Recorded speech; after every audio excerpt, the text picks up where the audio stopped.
وبركاته. إن الحمد لله حمدا كثيرا طيبا مباركا فيه كما يحب ربنا ويرضى، ثم الصلاة والسلام على رسول الله وعلى آله وصحبه ومن تبعهم بإحسان إلى يوم الدين. أما بعد، معاشر الإخوة وأخواتي في الله أعزاء عزني الله وإياكم جميعا. Bapak-bapak, ibu-ibu, saudara-saudariku yang semoga dirahmati oleh Allah Subhanahu wa taala. Puja dan puji syukur kita kepada Allah Subhanahu wa taala atas segala limpahan nikmat dan karunia yang Allah berikan kepada kita. Sebagaimana salawat serta salam semoga senantiasa tercurahkan kepada baginda kita Nabi Muhammad sallallahu alaihi wasallam. Kita meminta kepada Allah Subhanahu wa taala agar Allah Subhanahu wa taala memberikan kepada kita hidayah, taufik dan ilmu yang bermanfaat. Allahumma inna nas'aluka ilman nafi'a wa na'udzubika min ilmin la yanfa'. Jamaah yang semoga dirahmati oleh Allah Subhanahu wa taala, insyaallah pada kesempatan malam hari ini kita akan kembali melanjutkan pembahasan kita di dalam kitab Al-Arba'in An-Nawawi. Kita membahas sebuah kitab yang mulia yang dikatakan oleh para ulama sebagai warisan besar dalam dunia Islam yang diwariskan oleh Al-Imam An-Nawawi rahimahullah, bahkan menjadi salah satu kitab yang paling banyak dipelajari oleh kaum muslimin, yang kata para ulama bisa jadi ini semua terjadi disebabkan karena keikhlasan beliau rahimahullah, Al-Imam An-Nawawi rahimahullah, tatkala beliau menyusun kitab ini. Jamaah yang semoga dirahmati oleh Allah Subhanahu wa taala. Kita telah sampai pada hadis yang ke-17. Hadis yang ke-17. Kita bacakan matanya. Qala al-muallif rahimahullahu taala, ghafarallahu lahu wa liwalidayhi wa li asatidatihi wa li a'immatil muslimin. Al-hadits 17. An Abi Ya'la Shaddad ibn Aus radhiyallahu anhu, dari sahabat yang mulia Abu Ya'la Shaddad ibn Aus radhiyallahu anhu, semoga Allah Subhanahu wa taala meridainya. An Rasulillah sallallahu alaihi wasallam qaal, dia mendapatkan hadis ini dari baginda kita Nabi Muhammad sallallahu alaihi wasallam. Beliau sallallahu alaihi wasallam bersabda, Inna Allaha katabal ihsan ala kulli syai'. Allah Subhanahu wa taala telah menetapkan berbuat baik atau menetapkan segala bentuk kebaikan di setiap segala kondisi. Allah Subhanahu wa taala telah menetapkan perbuatan baik itu ada di dalam semua keadaan atau dalam semua kondisi. Fa'idha qataltum fa'ahsinul qitlah. Kalaulah kalian harus membunuh, maka hendaknya kalian bunuhlah, fa'ahsinul qitlah, maka bunuhlah dengan cara yang baik. Wa idza dzabhtum fa'ahsinul dzibhah. Kalaulah memang harus menyembelih, maka hendaknya kalian menyembelih dengan cara yang baik. Idza qataltum fa'ahsinul qitlah. Kalau kalian harus membunuh, maka bunuhlah dengan cara yang baik. Fa idza dzabhtum fa'ahsinudz dzibha. Dan kalaulah kalian harus menyembelih, maka sembelihlah dengan cara yang baik. Wal yuhidda ahadukum syafratah. Dan hendaknya kalian itu ketika ingin menyembelih atau ingin membunuh, hendaknya kalian itu menajamkan pisau kalian. Wal yurih dzabihatah. Dan hendaknya kalian menyenangkan hewan yang ingin kalian sembelih. Hadis ini diriwayatkan oleh Al-Imam Muslim dalam hadis nomor 1955. Hadis 1955. Jamaah yang semoga dirahmati oleh Allah Subhanahu wa taala. Al-Imam Ibnul Atar Asy-Syafi'i rahimahullah, beliau adalah muridnya Al-Imam An-Nawawi yang mendapati julukan Mukhtasar An-Nawawi. Beliau menjelaskan bagaimana hadis yang mulia ini adalah hadis yang ringkas. hadis yang singkat namun memiliki makna yang sangat amat dalam. Bahkan hadis ini berisi kaedah-kaedah pokok di dalam agama Islam. Kita akan jelaskan sedikit demi sedikit. Kita mulai dari sabda Nabi kita Nabi Muhammad sallallahu alaihi wasallam. Beliau sallallahu alaihi wasallam mengatakan, "Innallaha katabal ihsan ala kulli syai." Sesungguhnya Allah Subhanahu wa taala telah menetapkan kebaikan itu ada pada segala sesuatunya. Kita akan lihat bagaimana Allah Subhanahu wa taala di dalam hadis Nabi yang mulia ini dikatakan menggunakan kata katabah. Menggunakan kata katabah. Yang katabah ini sering kita temukan di dalam Al-Quran sebagai sesuatu yang konsepnya adalah perintah. Bahkan secara hukum asalnya adalah kewajiban. Sebagaimana yang sering kita temukan ketika Allah Subhanahu wa taala berfirman tentang wajibnya berpuasa. Allah Subhanahu wa taala berfirman, "Ya ayyuhalladzina amanu kutiba alaikumus shiyam." Allah gunakan kata kutiba, kataba, kitaban. Menggunakan kata yang sama dalam bentuk kewajiban. Wahai orang-orang yang beriman, sesungguhnya telah kami wajibkan atas kalian untuk berpuasa. Kama kutiba 'alal ladzina min qablikum, sebagaimana orang-orang sebelum kalian juga diwajibkan. Maka sama konteksnya. Ketika Nabi SAW katakan, "Innallaha katabal ihsan," sesungguhnya Allah Subhanahu wa taala telah memerintahkan, telah mewajibkan kepada kita untuk senantiasa berbuat baik dalam segala sesuatu. Contoh lain, Allah Subhanahu wa taala berfirman, "Kutiba 'alaikumul qisasu fil qatla." Allah telah wajibkan bagi kalian, telah Allah tetapkan atas kalian itu qisas bagi mereka yang membunuh. Di dalam ayat yang lain Allah Subhanahu wa taala berfirman, "Kutiba 'alaikumul qital wa huwa kurhun lakum."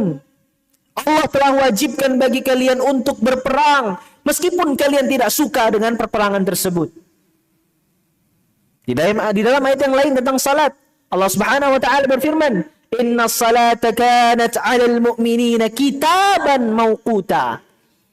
Sesungguhnya salat itu bagi orang-orang mukmin telah ditetapkan, telah diwajibkan di waktu-waktunya.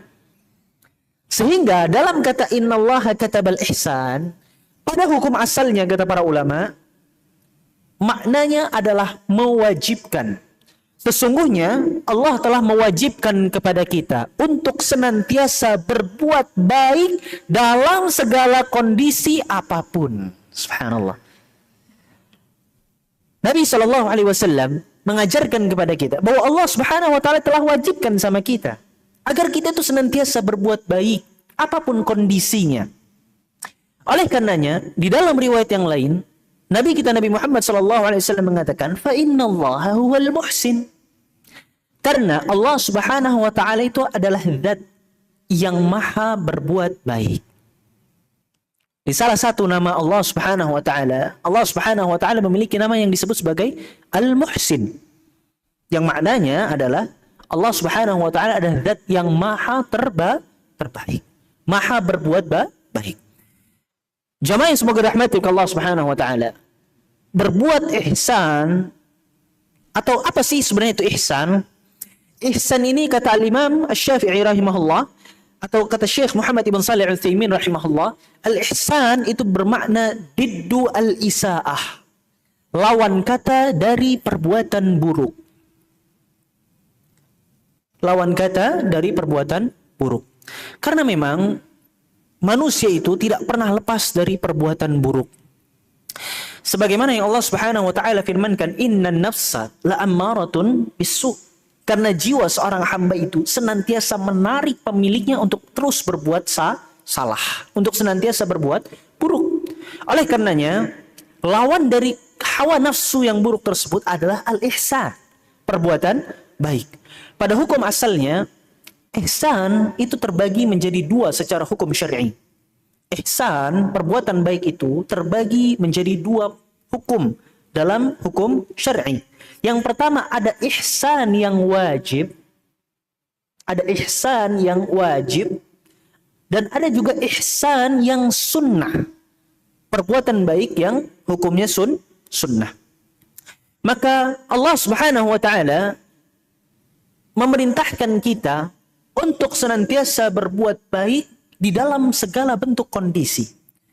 Baik dalam bentuk hubungan kepada Allah Subhanahu wa taala atau dalam bentuk hubungan kepada sesama makhluk Allah.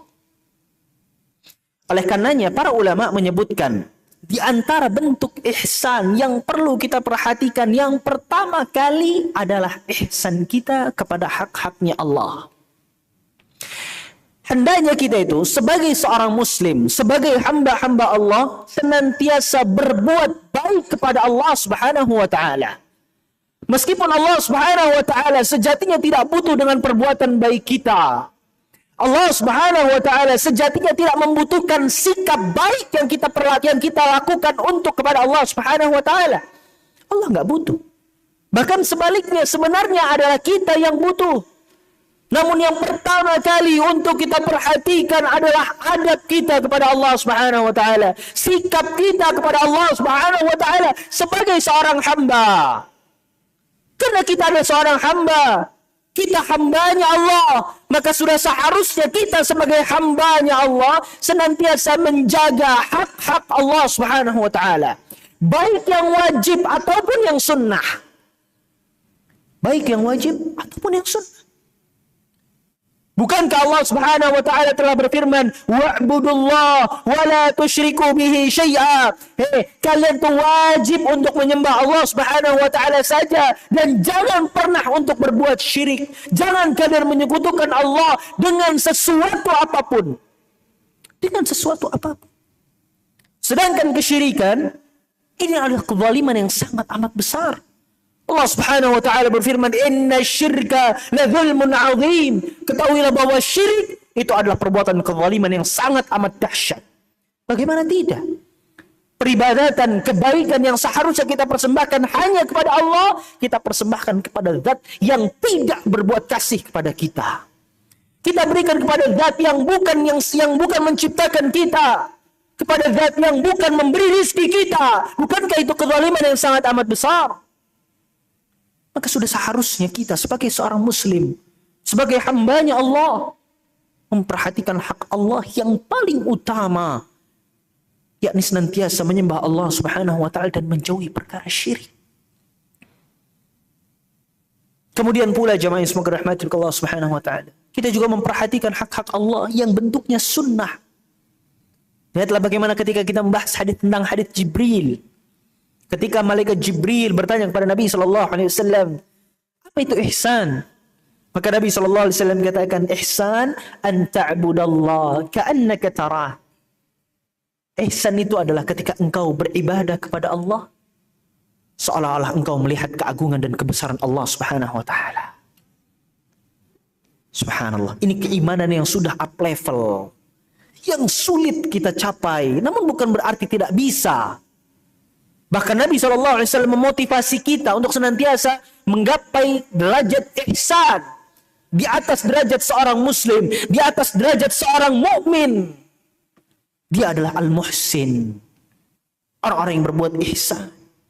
Yang ketika dia beribadah seolah-olah di hadapan matanya, di hadapan pandangannya, di hadapan dirinya, dia melihat bahwa ada keagungan dan kebesaran Allah. Sehingga dengan sikap seperti itu, dia akan lebih khusyuk ketika ibadah. Dia akan lebih bersemangat lagi. Dia akan merasa takut ketika harus melanggar rintangan atau batasan-batasan Allah. Itulah ihsan. Ihsan yang paling tinggi ketika seorang hamba mampu beribadah dengan menghadirkan hatinya bahwa Allah Subhanahu wa taala, dia melihat kebesaran, tanda-tanda kebesaran Allah. Fa in lam takun tara fa innahu yarak. Dan kata Nabi SAW, kalau engkau enggak sampai derajat itu, ini derajat tertingginya ihsan, maka minimalnya engkau masuk derajat ihsan yang paling bawah, paling dasar, paling minimal. Ketika engkau beribadah, engkau yakin, engkau merasa bahwa Allah Subhanahu wa taala senantiasa mengawasi engkau. Subhanallah. Ini kan yang senantiasa sering membuat para pekerja itu semangat untuk bekerja di kantor, yang membuat semangat para pekerja di pabrik, karena dia diawasi dengan CCTV, yang dipantau langsung dengan bosnya. Subhanallah. Lalu bagaimana ketika seorang hamba dia merasa bahwa Allah Subhanahu wa taala zat yang maha melihat segala perbuatan hamba-hambanya, maka dia akan memawas diri. Dia akan terus senantiasa bersemangat. Dia akan terus berada dalam kondisi yang prima dalam beribadah kepada Allah Subhanahu wa taala, karena dia yakin betul bahwa Allah Subhanahu wa taala senantiasa mengawasi dirinya, melihat seluruh gerak-gerik hamba-hambanya, dan Allah tahu bahwa hamba-hambanya melakukan hal-hal yang seperti itu. Maka ini ihsan yang pertama yang perlu diperhatikan oleh seorang hamba. Hendaknya dia menunaikan ihsan kepada hak-haknya Allah Subhanahu wa taala. Kemudian para ulama menyebutkan, jamaah yang semoga rahmatin ke Allah Subhanahu wa taala, ihsan yang kedua, bentuk ihsan kepada diri sendiri. Bentuk ihsan kepada diri sendiri. Oleh karenanya, sebagai hambanya Allah, yang kita ini, seluruh kehidupan kita itu hanya dipinjamkan sama Allah. Nyawa kita itu punya Allah. Diri kita ini punya Allah. Tangan kita, mata kita, hati kita, kaki kita, semuanya itu punya Allah. Allah Subhanahu wa taala pinjamkan kita sebagai bentuk fasilitas agar kita itu bisa beribadah kepada Allah Subhanahu wa taala. Nah, ketika Allah Subhanahu wa taala telah pinjamkan itu kepada kita sebagai bentuk rizki dan fasilitas untuk kita, maka hendaknya kita senantiasa menjaga diri ini, menjaga jasad ini, menjaga jiwa ini. Jangan sampai kita rusak jasad atau jiwa kita itu dengan perkara-perkara yang mampu menghancurkannya. Bahkan dalam kondisi ibadah sekalipun. Dalam kondisi ibadah sekalipun. Maka hendaknya seorang hamba perlu memperhatikan hak-hak pada dirinya. Terkadang kita itu sebagai seorang manusia butuh yang namanya istirahat. Butuh yang namanya rehat. Butuh yang namanya refreshing. Butuh menyalurkan syahwat. Maka ada waktunya, ada masanya untuk seseorang itu menunaikan hajatnya sebagai seorang hamba, seorang manusia. Maka dia perlu memperhatikan ini. Dan kita sebagai seorang hamba perlu perhatikan hal-hal tersebut. Terkadang kita itu hanya berpikir bahwa hidup kita ini ibadah, ibadah dan ibadah saja. Sehingga terkadang kita itu lupa untuk olahraga. Padahal ini hak tubuh kita. Hak kita untuk menjaga kesehatan tubuh kita. Bagaimana tidak? Allah pinjamkan ini buat kepada kita untuk kita manfaatkan dengan baik. Namun na'udzubillah, sebagian dari kita malah menyalahgunakan tubuh ini untuk maksiat. Sudah mah menyalahkan tubuh yang Allah berikan ini untuk maksiat, tidak dirawat pula. Bagaimana di zaman kita ini segala sesuatunya bisa menjadi racun buat tubuh kita. Bahkan dari makanan-makanan lezat yang kita makan setiap harinya bisa jadi penyakit. Maka sudah menjadi keharusan buat kita untuk kita itu menjaga tubuh kita sebagai anugerah karunia dari Allah Subhanahu wa taala. Sebab Allah Subhanahu wa taala berfirman di dalam surat An-Nisa, di ayat yang ke-29. Allah Subhanahu wa taala berfirman, "Wala taqtulu anfusakum, innallaha kana bikum rahima." Kalian itu jangan bunuh diri kalian sendiri. Jangan kalian binasakan diri kalian sendiri. Karena sesungguhnya Allah Subhanahu wa taala itu maha sayang sama kalian. Jangan kalian bunuh diri kalian sendiri. Sedangkan kita di hari ini, subhanallah, kita tahu itu berbahaya. Kita tahu itu penyakit, namun ternyata kita ambil dan kita nikmati. Itu kan yang terjadi di tengah masyarakat kita di hari ini. Betul makanan yang enak, betul makanan yang nikmat, namun ketika katanya itu berbahaya buat diri kita, maka hindari. Subhanallah, di zaman kita ini sudah ada jelas tulisannya bahwa perkara itu membunuhmu. Subhanallah. Namun masih banyak yang menikmatinya. Jelas. Tertulis di bungkusnya. Perkara itu membunuhmu. Bahkan di bungkus-bungkus yang lain dijelaskan. Menyebabkan kanker, hipotensi, hipertensi dan segala macamnya. Subhanallah. Lalu dengan santainya kita menikmati perkara itu. Allahu Akbar. Oh, dengan santainya ada ustadz yang bilang, oh kalau itu mah halal. Allahu Akbar. Allahu Akbar. Bagaimana mungkin? Sedangkan Allah Subhanahu wa taala berfirman, "Wala taqtulu anfusakum." Hei, kalian tuh jangan bunuh diri kalian sendiri. Jangan bunuh diri kalian sendiri. Jangan kalian binasakan diri kalian. Innallaha kana bikum rahima. Karena Allah Subhanahu wa taala itu terhadap kalian itu sangat amat sayang. Bahkan jemaah yang semoga dirahmati oleh Allah Subhanahu wa taala, itu perkara-perkara duniawi. Dalam perkara urusan akhirat saja, dalam perkara urusan ibadah saja, kita juga harus tahu porsi kemampuan diri kita. Kita harus tahu porsi kemampuan diri kita. Di dalam sebuah hadis yang datang diriwayatkan oleh Imam Bukhari dan Imam Muslim, Nabi SAW bersabda, "Alaikum minal amali ma tutiqun." Kalian itu hendaknya ketika mengerjakan suatu amalan, carilah amalan yang memang mampu untuk kalian laksanakan. Fa innallaha la yamallu hatta tamallu. Karena Allah Subhanahu wa taala itu tidak akan pernah merasa bosan sama kalian sampai kalian sendiri bosan sama amalan kalian. Maka hendaknya kita itu perhatikan. Kalau kita beramal, lihatlah kondisi tubuh kita. Terkadang kita itu ketika semangat untuk tahajud habis-habisan kita. Ketika kita dengar bagaimana sebagian orang-orang saleh terdahulu, orang-orang para salaf terdahulu, mereka tahajud dari ba'da isya sampai waktu subuh. Maka kita contoh mereka. Subhanallah. Betul kita semangat.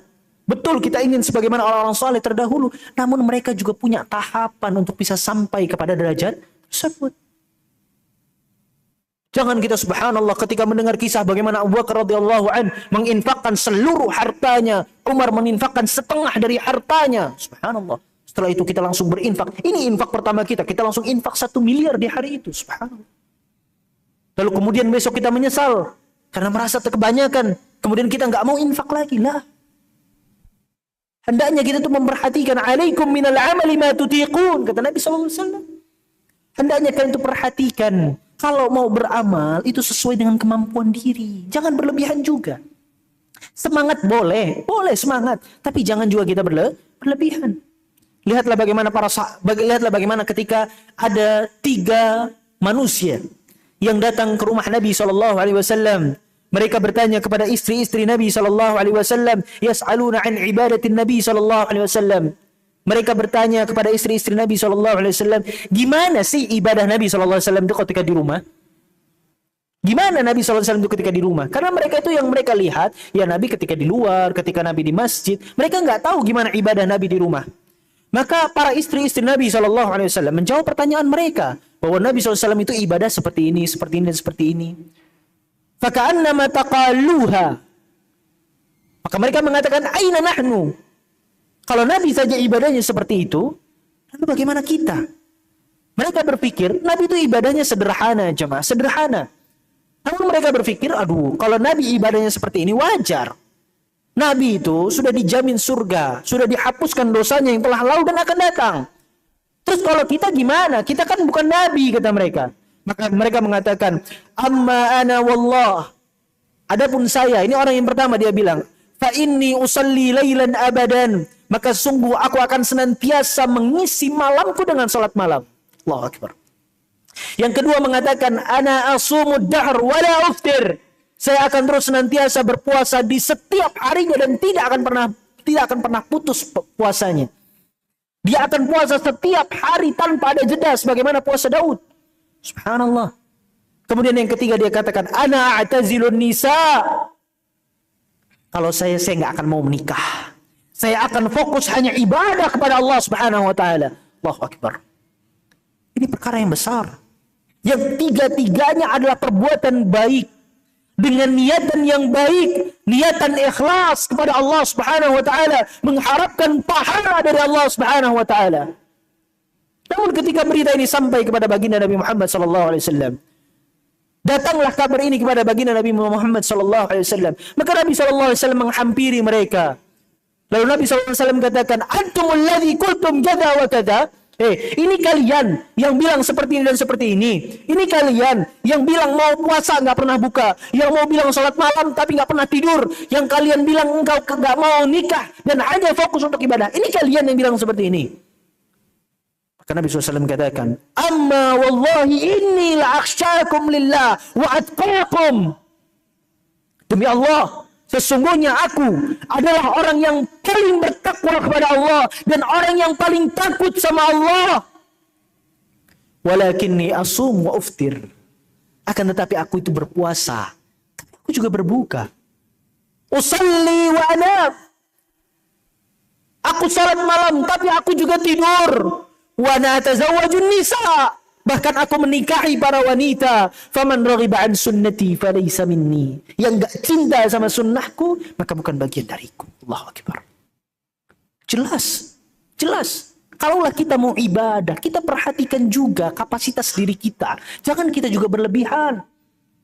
Meskipun dengan cara yang baik, meskipun dengan cara yang benar, meskipun niatnya ikhlas karena Allah. Oleh karenanya ketika Nabi SAW melihat seorang wanita yang dia salat sambil berpegangan dengan tali. Dia salat saking panjangnya. Ketika dia lelah, dia pegangan sama tali. Nabi SAW melarangnya. Nabi katakan itu nggak baik. Karena ini suatu hal yang berlebihan. Karena kita sebagai seorang hamba, seorang hambanya Allah yang diberikan oleh Allah Subhanahu wa taala jiwa dan raga yang sehat, hendaknya memanfaatkan hal tersebut dalam kebaikan dan jangan pernah dirusak. Jangan dirusak. Karena Allah Subhanahu wa taala itu sejatinya sayang sama kita. Tapi kenapa anehnya itu kita tuh nggak bisa sayang dengan diri kita sendiri. Oleh karena Nabi SAW ingatkan kita, innad dina yusrun. Sesungguhnya agama Islam itu mudah. Walan yushaddad din ahadun illa ghalabah. Tidaklah seseorang yang mempersulit urusan agamanya kecuali dia akan celaka. Agama Islam ini sudah mudah. Maka nggak usah dibawa sulit gitu, nggak usah. Kita nggak mampu untuk melaksanakan ibadah umrah, ya sudah jangan dipersulit, nggak usah perlu utang-utang segala macam. Kita nggak bisa haji, ya sudah kita belum bisa haji, berarti gugur kewajiban dari kita. Maka kita nggak perlu lagi untuk mempersulit diri kita. Kita lagi sakit, kita nggak mampu untuk berpuasa, kita nggak mampu untuk berzakat, maka sudah. Nggak perlu sampai ngutang sana, ngutang sini, memaksakan diri sampai membahayakan. Subhanallah. Kita nggak mampu sholat berdiri, maka kita duduk. Jangan juga memaksakan untuk bisa sholat berdiri, padahal dirinya tidak mampu. Maka ini semua, walaupun dalam urusan ibadah, walaupun niatnya baik, tapi ketika membahayakan jiwa dan diri seseorang, maka sehendaknya dia menghindari hal tersebut sebagai bentuk ihsan kepada dirinya. Kemudian jamaah yang semoga dirahmati oleh Allah Subhanahu wa taala. Ihsan yang berikutnya atau ihsan yang ketiga adalah berbuat ihsan kepada orang di sekitar kita. Sebagaimana yang Allah Subhanahu wa taala firmankan di dalam surah An-Nisa. Di dalam surah An-Nisa di ayat yang ke-36. Allah Subhanahu wa taala berfirman, "Wa'budullah wa la tusyriku bihi syai'a." Hendaknya kalian itu senantiasa menyembah Allah saja dan jangan berbuat syirik kepada segala sesuatu apapun. Wabil walidaini ihsana. Maka hendaknya kalian itu juga berbuat baik kepada kedua orang tua kalian. Wabidil qurba wal yatama wal masakin. Hendaknya kalian juga berbuat baik terhadap tetangga dekat, kepada karib kerabat kalian. Wal yatama, kepada anak-anak yatim. Wal masakin, kepada orang-orang miskin. Wal jaridil qurba wal jaril junub. Berbuat baik kepada tetangga yang dekat ataupun tetangga yang jauh. Wassahibi bil jambi wabnis sabil. Dan hendaknya kalian juga berbuat baik kepada teman sejawat dan juga ibnu sabil. Wa ma malakat aymanukum. Bahkan berbuat baik pula kepada hamba sahaya kalian. Innallaha la yuhibbu man kana mukhtalan fakhura. Karena sesungguhnya Allah Subhanahu wa taala tidak menyukai, tidak mencintai orang-orang yang sombong lagi membanggakan diri. Oleh karena jamaah yang semoga dirahmati Allah Subhanahu wa taala, ketika Nabi sallallahu alaihi wasallam katakan sesungguhnya Allah Subhanahu wa taala menetapkan perbuatan baik itu dalam segala kondisi dan dalam segala apapun, lihatlah bagaimana Nabi sallallahu alaihi wasallam mengambil contoh yang subhanallah. Contoh yang diambil oleh Nabi sallallahu alaihi wasallam ini adalah bukti bagaimana kecerdasan Nabi sallallahu alaihi wasallam. Nabi menjelaskan kepada kita di awal bagaimana Allah Subhanahu wa taala telah menetapkan segala bentuk kebaikan dalam segala kondisi apapun. Taib, itu perlu kita garis bawahi. Kemudian datanglah contoh yang disebutkan oleh Nabi SAW dalam perkara yang kita fikir mustahil kita bisa berbuat baik. Ini perlu kita perhatikan. Bagaimana Nabi SAW itu mengambil contoh kebaikan dari perkara yang secara kasat mata terlihat mustahil untuk kita bisa berbuat baik di dalamnya. Oleh karenanya Nabi SAW melanjutkan sabda beliau, "Fa'idha qataltum fa'ahsinul kitlah." Kalau kalian mau membunuh, maka bunuhlah dengan cara yang baik. Subhanallah. Secara naluri manusiawi, kita akan berpikir, kok ngebunuh baik? Itu gimana konsepnya? Ngebunuh baik, itu konsepnya seperti apa? Yang kita tahu, yang namanya membunuh itu sesuatu hal yang kurang baik. Sesuatu hal yang buruk. Kondisi yang mengerikan. Kondisi yang membuat membuat diri kita merasa takut. Itu kan kata membunuh. Itu kan kondisi membunuh. Tapi kok bisa ketika Nabi SAW katakan, sesungguhnya Allah telah menetapkan segala bentuk kebaikan di dalam segala kondisi apapun. Lihat bagaimana konteksnya adalah kebaikan. Kemudian Nabi katakan, "Fa'idha qataltum fa'ahsinul kitlah." Kalau kalian membunuh, maka bunuhlah dengan cara yang baik. Subhanallah. Ini konsep yang di luar apa? Di luar batas akal standar manusia. Gimana bisa ngebunuh kok baik itu gimana? Oleh karenanya, terkadang penggalan hadis ini itu dijadikan oleh orang-orang yang fobia terhadap agama Islam sebagai cara untuk menjelekkan agama Islam. Yang mereka katakan apa? Lihat agama Islam. Sampai ngebunuh orang aja diajarin sama agamanya. Lihat agama Islam, ngajarin umatnya untuk ngebunuh katanya. Subhanallah. Ini bagi orang-orang yang tidak membaca hadis fullnya. Mereka hanya fokus kepada idza qataltum fa'ahsinul kitlah. Kalau ngebunuh, bunuh yang baik. Mereka nggak ngelihat di awalnya bagaimana Nabi terangkan bahwa Allah perintahkan segala bentuk macam kebaikan. Bahkan dari perkara yang mungkin dilihat manusia nggak mungkin berbuat baik, tapi bisa baik di sana. Itu loh konsep sebenarnya. Itulah yang sebenarnya ingin dimaksudkan oleh Nabi SAW. Bahkan sebaliknya ingin menunjukkan bagaimana hebatnya agama Islam. Dahsyatnya agama Islam, sempurnanya agama Islam, bahkan dari perkara membunuh saja ada kebaikan di dalamnya. Oleh karenanya, membunuh di sini tentunya di dalam agama Islam adalah perkara yang berat, perkara yang memiliki syarat-syarat. Perkara yang tidak seorang muslim itu bermudah-mudahan di dalam membunuh atau menjatuhkan, menumpahkan darah seorang manusia. Bahkan ketika ada seseorang yang menumpahkan darah seseorang tanpa adanya hak di sana, tanpa adanya syarat, tanpa adanya kebenaran di dalam penumpahan darah tersebut, meskipun dia orang kafir, dia akan dihukum dengan hukum syar'i. Dia akan diqisas. Bahkan dia akan mendapatkan ancaman dari Allah Subhanahu wa taala. Nabi SAW katakan, "Man qatala mu'ahadan lam yurih raihatal jannah." Yang membunuh orang kafir yang punya perjanjian damai dengan seorang muslim, gak akan mencium aroma surga. Oleh karenanya apa yang dituduhkan itu berbanding terbalik.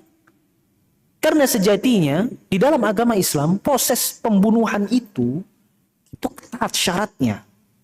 Ketat. Oleh karena jamaah yang semoga dirahmatin ke Allah Subhanahu wa taala. Kita bisa melihat bagaimana agama Islam mengajarkan kepada kita tentang tata cara membunuh. Ketika dalam kondisi qisas, membalas, ada orang ngebunuh maka dibalas bunuh. Atau dalam kondisi had, ketika dia melakukan kesalahan yang ketika dia harus dibunuh, maka dia dibunuh. Atau dalam peperangan. Atau ketika kita membela diri kita, membela harta kita, maka membunuh itu adalah suatu hal yang mungkin saja terjadi. Sehingga agama Islam memberikan perhatian khusus terhadap perkara tersebut. Lihatlah bagaimana Nabi SAW bersabda tentang bagaimana beliau berwasiat kepada pasukan tentaranya ketika akan berangkat berjihad. Dalam hadis yang diriwayatkan dari Abu Bakar radhiyallahu anhu. Subhanallah, ini hadis langka jemaah. Abu Bakar radhiyallahu an itu meskipun beliau sahabat yang paling dekat sama Nabi SAW, tapi ternyata hadisnya itu cuma sedikit. Hadisnya yang diriwayatkan dari Abu Bakar radhiyallahu an itu cuma sedikit. Al-Imam Adz-Dzahabi rahimahullah Beliau mengatakan, dan Al-Imam Ibnu Hajar rahimahullah, beliau mengatakan bahwa hadis yang datang dari Abu Bakar itu cuma 142 hadis. Cuma 142 hadis. Sepanjang umur Abu Bakar hidup bersama dengan Nabi SAW, Abu Bakar hanya meriwayatkan 142 hadis. Yang ada dalam kutubus sittah, dalam kitab-kitab hadis induk, itu hanya 22. Dan yang hanya disepakati oleh Al-Imam Bukhari dan Al-Imam Muslim hanya ada 6 hadis. Allah. Sehingga hadis yang datang dari Abu Bakar radhiyallahu an itu sangat langka. Sudah adzan ya? Kita adzan dulu, kemudian nanti kita akan sedikit lanjutkan pembahasan kita. Wallahu taala bisawab. Wassallallahu alaihi wasallam.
Innal hamdalillah hamdan katsiran tayyiban mubarakan fihi kama yuhibbu rabbuna wa yarda. Wassalatu wassalamu ala Rasulillah wa ala alihi wasallam amma ba'du.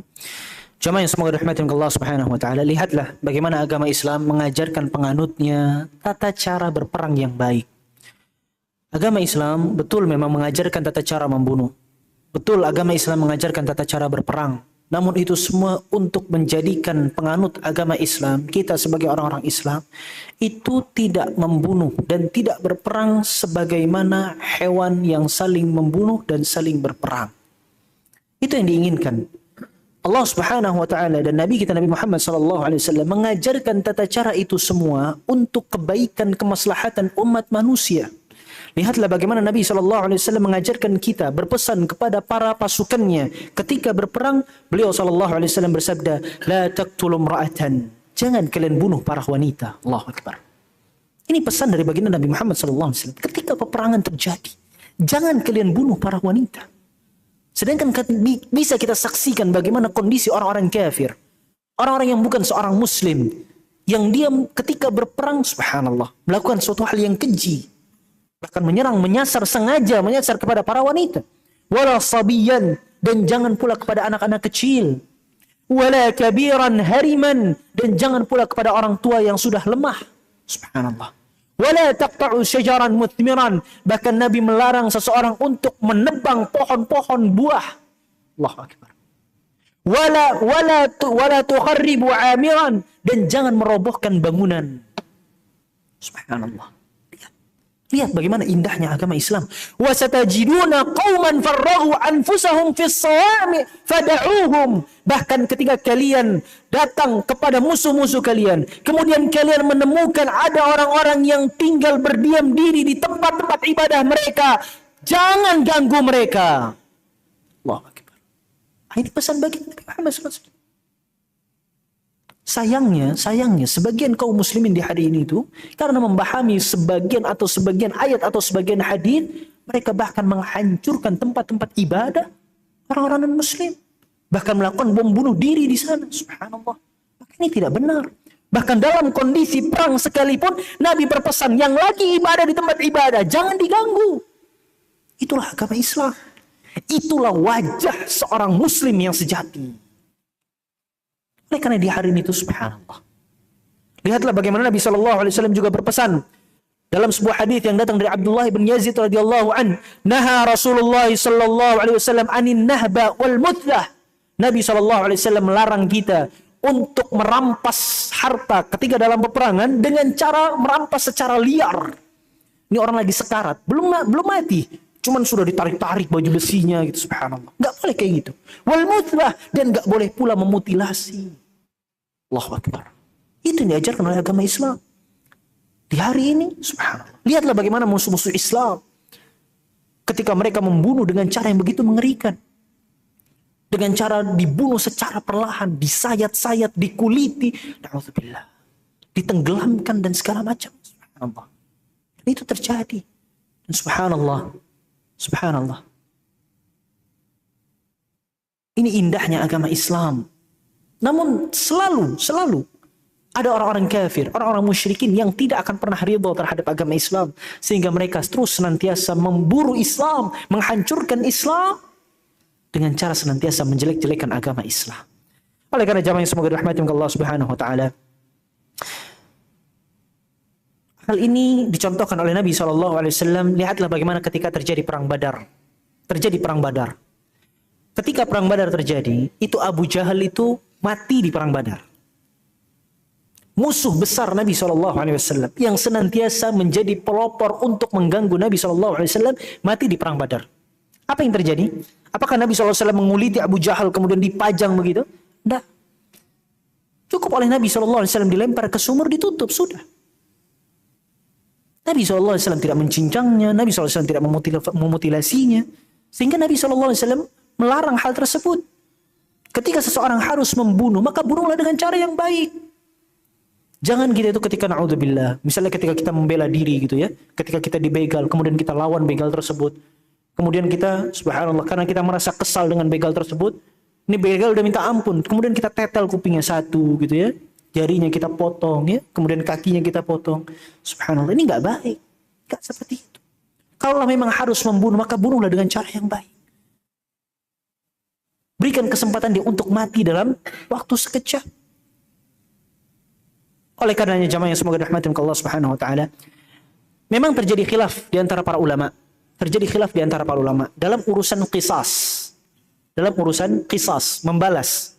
Ketika ada seorang yang membunuh dengan cara yang begitu sadis, bolehkah dia dibalas dengan cara yang sadis pula?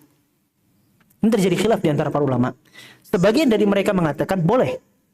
Ketika ada orang yang membunuh dengan cara dicincang, maka dia boleh dibunuh dengan cara dicincang. Sebagian ulama mengatakan seperti itu. Hal ini karena di zaman Nabi SAW pernah terjadi.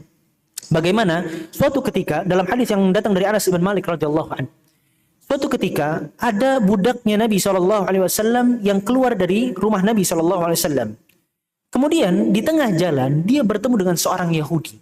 Nah, Yahudi ini merampas harta yang dibawa oleh budak wanita tersebut, kemudian wanita tersebut kepalanya digeprek dengan 2 batu. Subhanallah. Wanita ini lari sampailah bertemu dengan para sahabat. Sampai di hadapan para sahabat melihat kondisi seperti itu, berdarah-darah, dipanggillah Nabi SAW. Wanita ini saking sudah kepalanya hancur, nggak bisa lagi untuk berbicara. Allahu Akbar. Ini kan kondisi yang sadis. Bunuhnya caranya, kepalanya dijepit dengan 2 batu. Maka akhirnya para sahabat bertanya, siapa yang membunuhmu? Apakah si fulan? Dia menggelengkan kepalanya. Kemudian ditanya lagi, apakah si fulan? Dia menggelengkan lagi. Kemudian para sahabat tahu memang di sana itu ada seorang Yahudi yang benci sama Nabi SAW dan suka ngerampas harta. Maka dikatakan, oh si Yahudi itu. Maka wanita tersebut menganggukkan kepalanya, kemudian wafat dalam kondisi mengangguk tersebut. Allahu Akbar. Maka Nabi SAW memerintahkan para sahabat untuk mencari Yahudi tersebut dan membunuhnya dengan cara dia membunuh wanita tersebut. Allahu Akbar. Qisas, dalam hukum qisas. Namun sebagian para ulama yang lain mengatakan, perkara ini terjadi di awal-awal Islam. Terjadi di awal-awal Islam. Sehingga hal tersebut sudah mansuh dengan adanya hukum qisas. Dengan cara dipenggal, bunuh dengan bunuh. Qital an-nafsu bidassi. Maka nggak boleh lagi kata sebagian para ulama. Allah Ta'ala alam, nggak tahu mana yang lebih kuat pendapatnya. Namun intinya, ketika kita harus membunuh, maka hendaknya kita membunuh dengan cara yang baik. Jangan berbuat sadis, jangan berbuat semena-mena. Dan membunuh di sini itu bukan hanya sekedar membunuh manusia. Tapi lebih umum daripada itu, membunuh segala sesuatu ketika dibutuhkan untuk membunuh.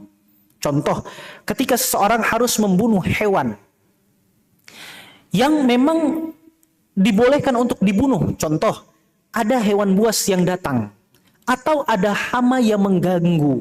Maka usahakan ketika harus membunuh mereka, maka bunuhlah dengan cara yang baik. Kita nangkep tikus, hama. Boleh dibunuh. Nah, ketika harus membunuhnya, maka bunuhlah dengan cara yang jangan itu tikus dikuliti, gitu ya, disayat-sayat. Subhanallah.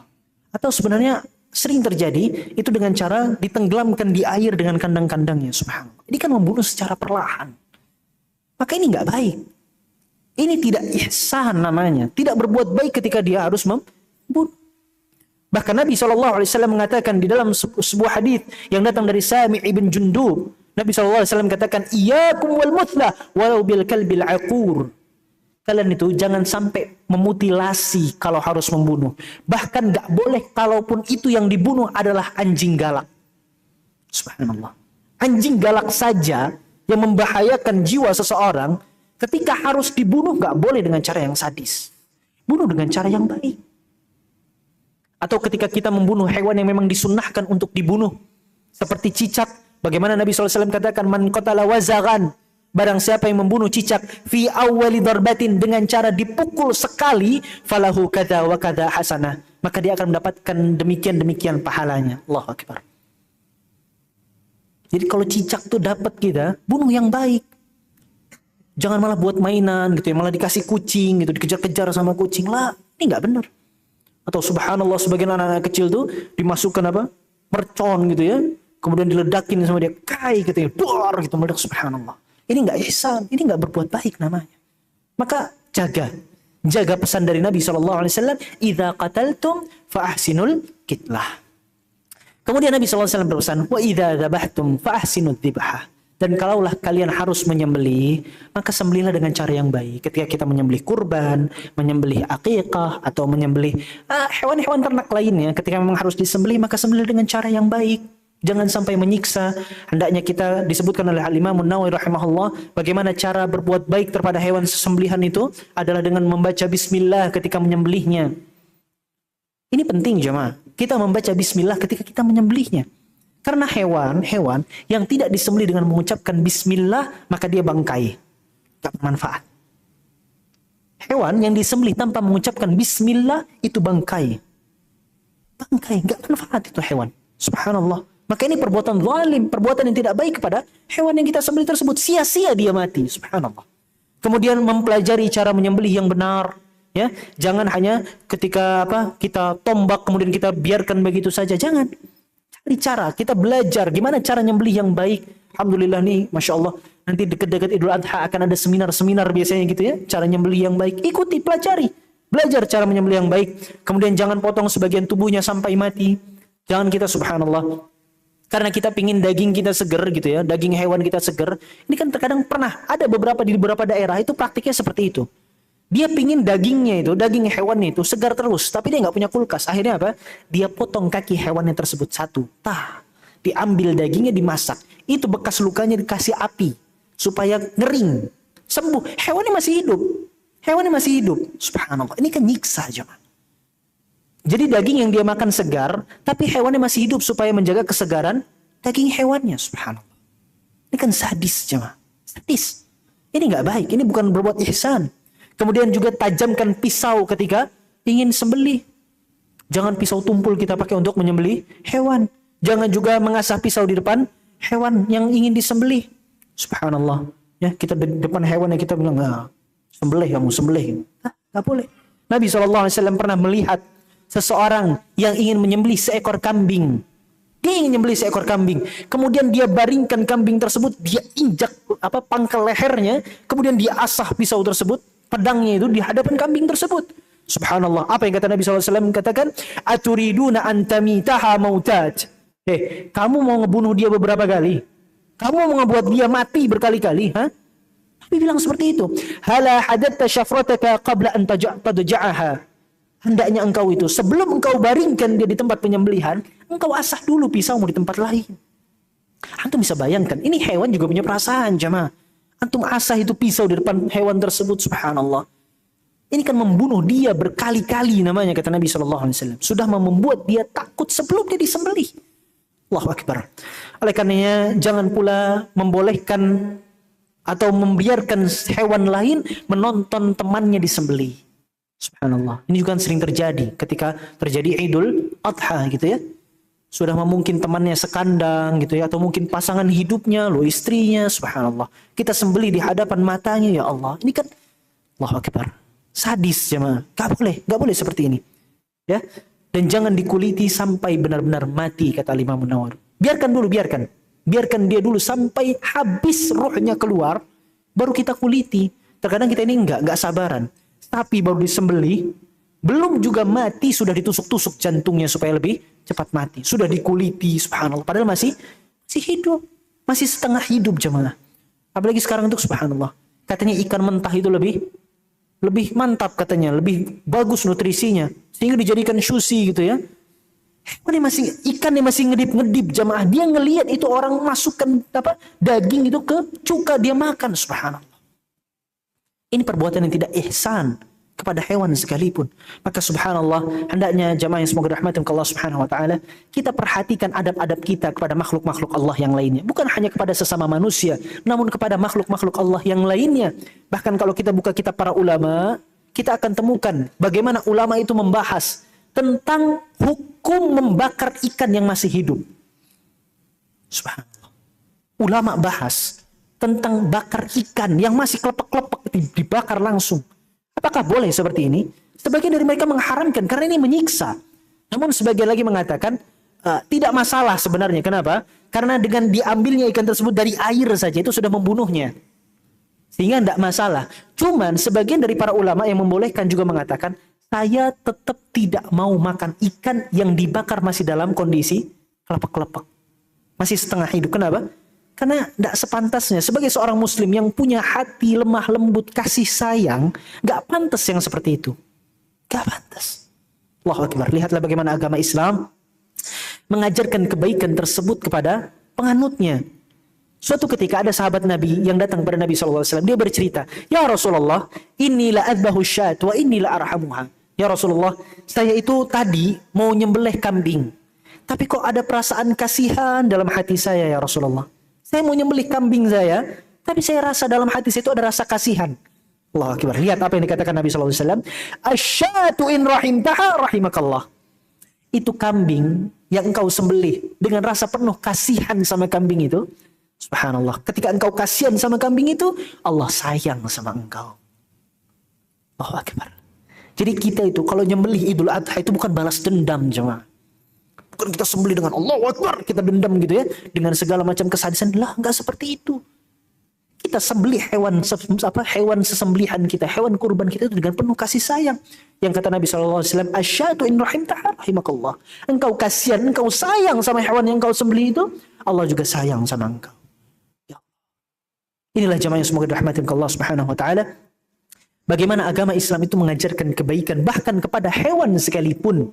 Kita diajarkan untuk berbuat baik. Panjang jamaah semoga dirahmati Allah Subhanahu wa taala. Kiranya pelajaran yang bisa kita ambil dari hadis ini. Terakhir, Al-Imam As-Sa'di rahimahullah, Syekh As-Sa'di rahimahullah, beliau berpesan kepada kita untuk terus senantiasa berbuat baik karena Allah Subhanahu wa taala berfirman, hal jazaa'ul ihsani illa al-ihsan. Tidaklah perbuatan baik itu kecuali akan dibalas dengan kebaikan pula. Kemudian Allah juga Subhanahu wa taala berfirman, inna rahmatallahi qaribum minal muhsinin. Sesungguhnya rahmat Allah itu sangat amat dekat kepada mereka yang berbuat ihsan. Kemudian beliau berpesan kepada kita, al-muhsinina fi ibadatillah, al-muhsinina ila ibadillah. Jadilah kita itu orang-orang yang berbuat ihsan ketika beribadah kepada Allah dan juga berbuat ihsan kepada hamba-hamba Allah. Jamaah yang semoga dirahmati Allah Subhanahu wa taala. Jangan pernah kita itu merasa bosan dari berbuat baik. Karena pernah nggak kita dengar sebuah nasihat yang mungkin nasihat ini terlihat bagus gitu. Nasihat yang dikatakan bahwa jangan terlalu baik sama orang. Nanti kamu dimanfaatin sama orang tersebut. Pernah dengar ini? Istilah ini? Jangan terlalu baik sama orang. Nanti kamu dimanfaatin sama orang tersebut. Subhanallah. Mungkin sepintas ini adalah nasihat yang baik. Karena memang kita temukan banyak sekali seseorang yang memanfaatkan saudaranya. Sehingga nasihat ini terkesan real. Terkesan ya bagus gitu ya. Tapi ketahuilah jamaah yang semoga dirahmati Allah Subhanahu wa taala, bahwa sejatinya ini tuh bertentangan dengan apa yang disampaikan oleh baginda Nabi Muhammad SAW. Ingatlah bahwa Nabi SAW berpesan kepada kita, khairun nas anfa'uhum linnas. Sebaik-baik manusia adalah yang paling bermanfaat untuk manusia lainnya. Sebaik-baik manusia adalah mereka yang bermanfaat untuk orang lain. Nah, bagaimana kita bisa mengamalkan hadis ini kalau kita beranggapan ketika kita berbuat baik kita akan dimanfaati sama orang lain? Gak bisa kita. Hal ini terjadi karena seringnya kita ketika berbuat baik kita berekspektasi you want something in return. Engkau mau sesuatu yang punya timbal balik.